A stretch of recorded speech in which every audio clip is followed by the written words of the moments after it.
I'm 101 years old. I've lived through the Great Depression, 2 world wars, 9 recessions, and more financial crises than I can count. And you know what I've learned? All that time you spend worrying about money, it's time you're never getting back. And most of what you're worried about, it's never going to happen anyway. My name is Edward. I'm 101 years old. I've been poor. I've been comfortable. I've been poor again. And I've been comfortable again. And I'm going to tell you something that took me 8 decades to fully understand. Money is important, but not in the way you think it is. Let me take you back. 1929, I was 4 years old. My father owned a small grocery store in Brooklyn. We weren't rich, but we were doing okay. Then the stock market crashed.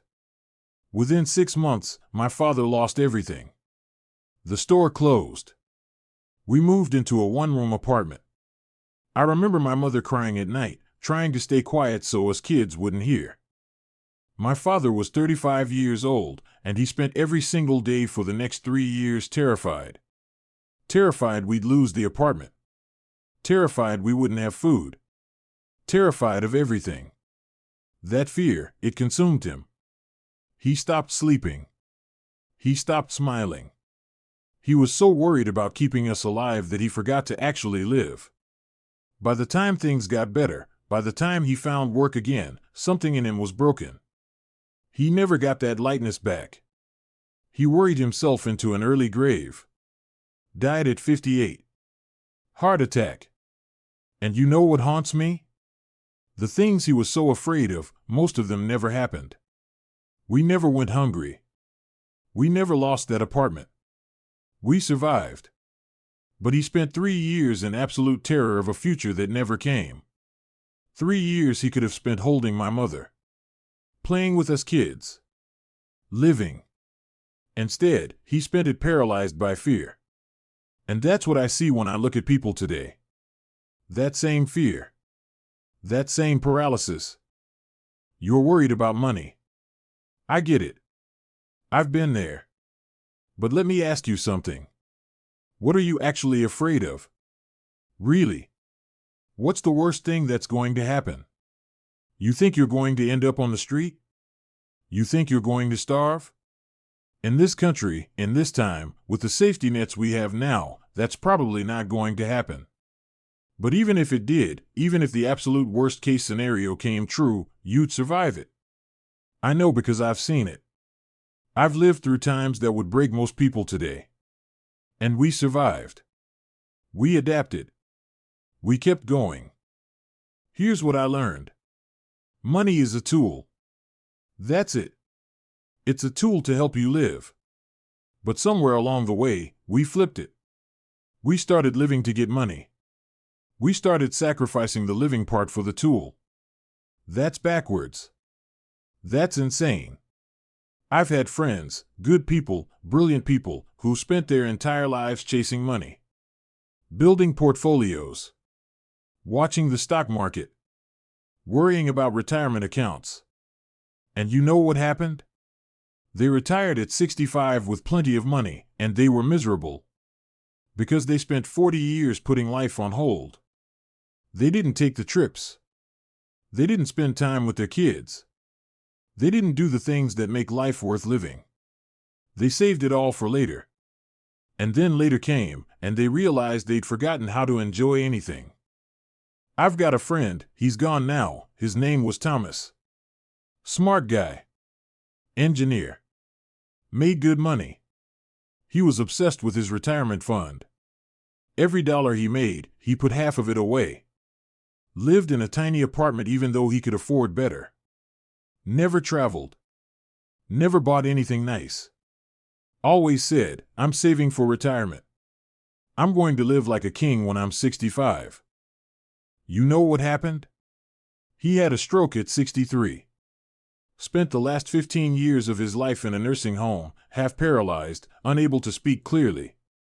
All that money he saved? It went to medical bills and care facilities. He never got to enjoy a single penny of it. Never took that trip to Italy he always talked about. Never bought that nice house. Never did anything. He traded his entire life for a future that never came. And before you think I'm saying don't save money, don't plan ahead, that's not what I'm saying. I'm saying don't sacrifice your entire present for a future you're not guaranteed to see. There's a balance. And most people don't have it. Let me tell you what happened to me. I'm 101 years old. You think I plan to live this long?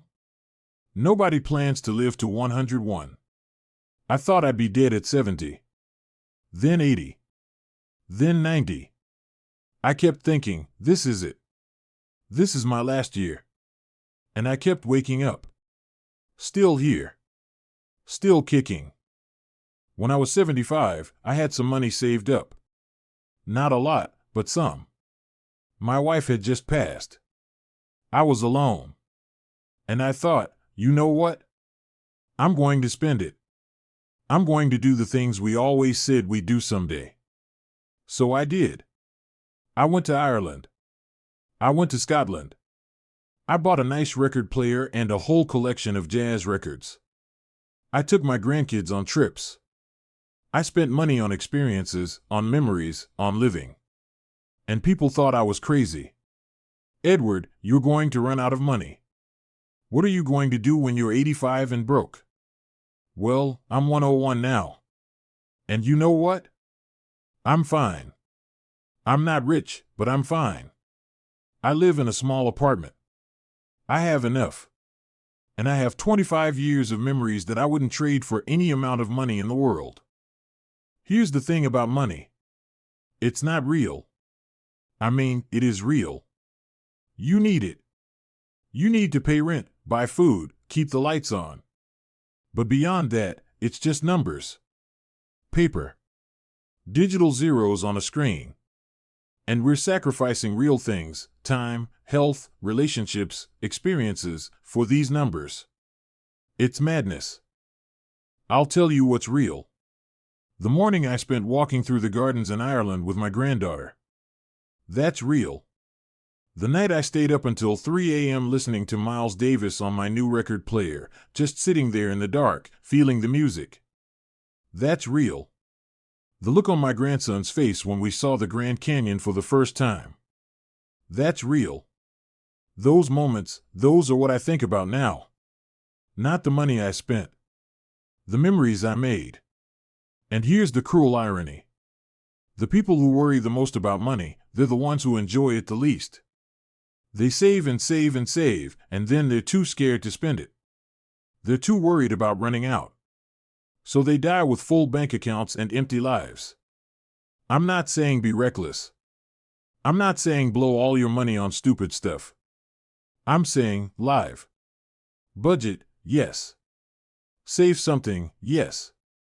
But don't forget to actually use some of it to live. Because what's the point of having money if you're too afraid to enjoy it? You know what the wealthy people I've known have taught me?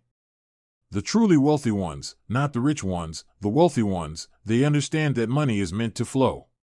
It comes in, it goes out. You use it as a tool to create the life you want. You don't hoard it like a dragon sitting on a pile of gold. You use it.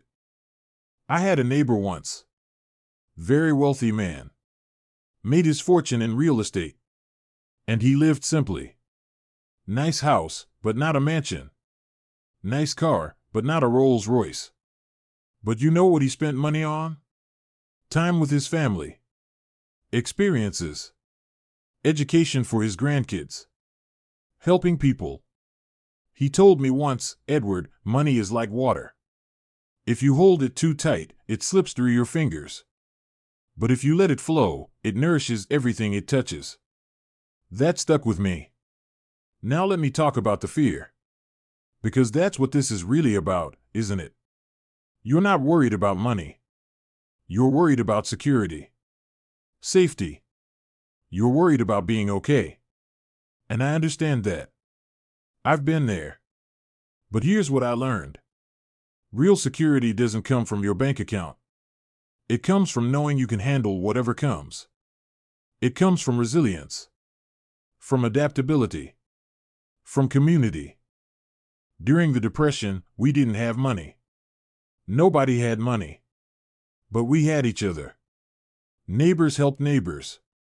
People shared what little they had. My mother would make a pot of soup and it would feed our family plus 2 other families down the hall. Someone else would share bread. Someone else would share milk. We survived because we took care of each other. Not because we had money in the bank. Today, people are so isolated. They think money is going to save them. They think if they just have enough in their retirement account, they'll be safe. But money can't hold your hand when you're sick. Money can't visit you when you're lonely. Money can't give your life meaning. People do that. Connection does that. Community does that. I'm 101 years old. I don't have a fortune. But I have people who check on me. I have a nephew who calls me every Sunday. I have a neighbor who brings me groceries. I have a life that feels full. And that's worth more than any amount of money. So here's my advice to you. Stop letting money control your life. Stop sacrificing your present for a future that might never come. Yes, be responsible. Yes, save something. But also, live. Take the trip. Buy the nice dinner. Spend time with people you love. Because I promise you, when you're my age, you're not going to remember the money you saved. You're going to remember the experiences you had. The people you loved. The moments that took your breath away. And one more thing. The things you're worried about, most of them are never going to happen. You're spending your precious, limited time on this earth worried about scenarios that exist only in your head. Meanwhile, life is happening. Right now. Today. And you're missing it because you're too busy worrying about tomorrow. I've buried a lot of people. Friends, family, my wife, my siblings. You know what nobody ever said on their deathbed? I wish I'd worried more about money. I wish I'd worked more overtime. I wish I'd checked my portfolio more often. Nobody says that. What they say is, I wish I'd spent more time with my family. I wish I'd taken that trip. I wish I'd said I love you more often. I wish I'd lived more. Don't wait until you're on your deathbed to realize that. Figure it out now. While you still have time. While you still have health. While the people you love are still here. I'm 101 years old. I've lived through more than most people can imagine. And if I could go back and give my younger self one piece of advice, it would be this: stop worrying so much about money. It's going to work out. It always does. What you should worry about is wasting your life being afraid. Money comes and goes. Opportunities come and go. But time only goes in one direction. And once it's gone forever. So stop hoarding your money and your time like you're going to live forever. You're not. None of us are. Spend it. Use it. Live with it. That's what it's for. If this resonates with you, share it with someone who's letting money run their life. And tell me in the comments, what would you do if you stopped worrying about money? What's the one thing you'd do tomorrow if fear wasn't holding you back? I'm Edward. I'm 101 years old. And I'm still learning. But this I know for sure. Life is short. Even at 101, it feels short. Don't waste it worrying about numbers on a screen. Live it. That's what it's here for.